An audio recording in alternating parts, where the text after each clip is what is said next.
So I've got one more correlation for you to look at. This one is the relationship between pets and cars. So we asked a bunch of people to report how many pets they had, and then we asked those same people to report how many cars they had. The first step in a correlation is to populate the data table. So the first thing we're going to do is get the sums, ends, and means of these first two columns. So the sum of x is 6. Our n in this case is 1, 2, 3, 4, 5, 6 observations. So our x bar, which is the mean of x, is 1. So for the second column, when we add up these numbers, the sum is 7. Our n is also 6, and our mean is 1.17. All right, to populate these next two columns, or these next three columns, the first thing we're going to do is our x, y, and basically what we're going to do is we're going to multiply each x by the corresponding y. So for example, in this first case, we have 0 times 2, which is 0. So 0 times 0 is 0, 1 times 0 is 0, 1 times 1 is 1, 2 times 2 is 4, 2 times 2 is 4.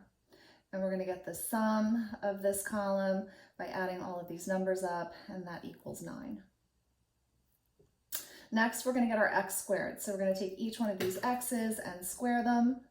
So 0 squared is 0, 0 squared is 0, 1 squared is 1, 1 squared is 1, 2 squared is 4, 2 squared is 4.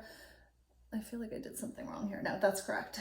So we're going to add all these up, and the sum of the x squareds is 10.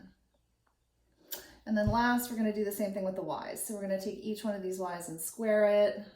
As always, I'm out of room. So 2 squared is 4, 0 squared is 0, 0 squared is 0, 1 squared is 1, 2 squared is 4, 2 squared is 4. And when we add up all the numbers in this column, we've got, what is that, 13? I think it's 13, yes.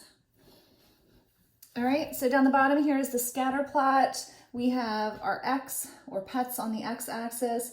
We have our y, or cars, on the y-axis. And all we're going to do is plot each of these 6 data points. So this first person had 0 pets and 2 cars, so we go over 0 up 2 and put a dot. Next one had 0 and 0. Next one had 1 and 0. No, that's not right. 1 and 0.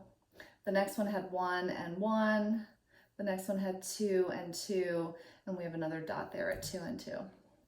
All right, so this is kind of an unclear pattern, right? So it looks like it's possible it goes this way.